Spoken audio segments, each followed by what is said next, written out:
Some men beg to stay behind to guard their earthly pleasures, while others left to heathen lands to fight for heavenly treasures. A glorious tale throughout the land, a valiant feat, a lesson of Charlemagne and knightly beers when treason did aggress them. They rode out of Frankish lands with mighty steeds in armor. Roland and his bravest knights who fought at Rolandskvadet. At a distance from their king there trailed the faithful warriors. Roland and his peers did pass by canyon rocks and boulders.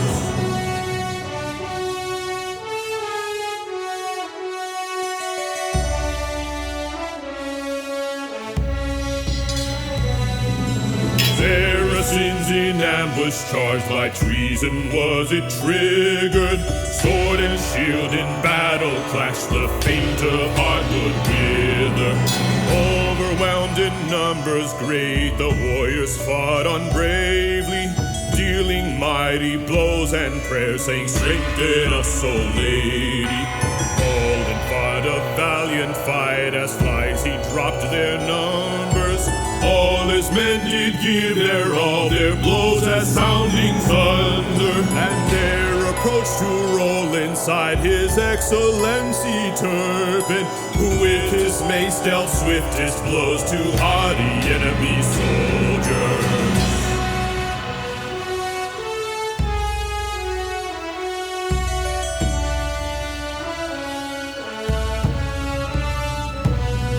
The bishop said, "We die this day, good Charles cannot be seen. My son, for thy imprudence we now with our lives must pay. Yet valiant now, O men of light, behold I now absolve.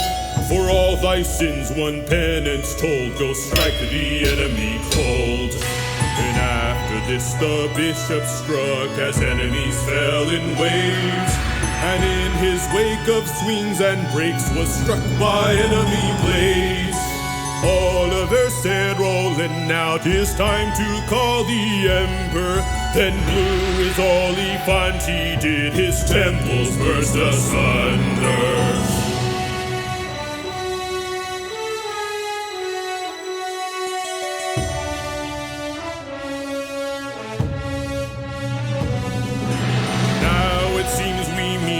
And may God receive us surely. For him who hung upon the cross we die, and this is glory.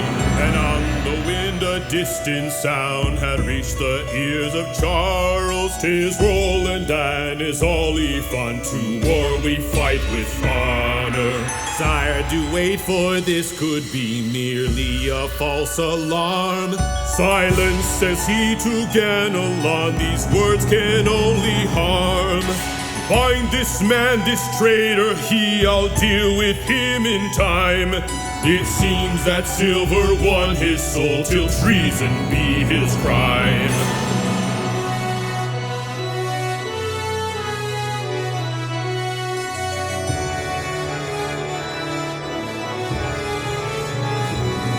Then charged great Charles with army strong to crush that ambush brazen, and aid his nephew's faithful band to battle did they hasten.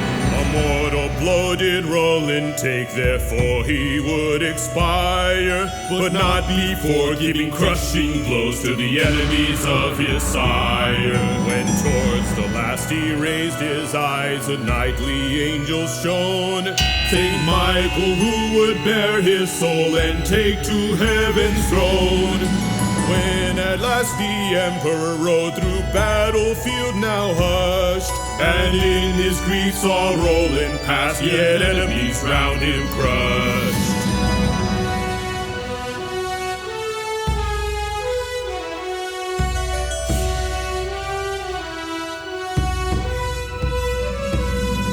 My lord, look hence far distantly, and see the enemy fleeth.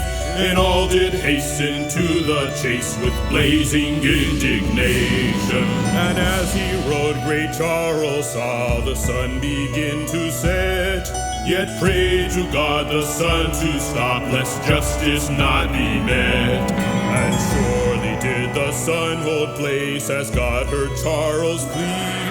The distance closed upon his foes, who lost all means to flee. As thunder clashed, the battle shook the earth unto its depth, and all who escaped the sword took swim, yet drowned by river swept.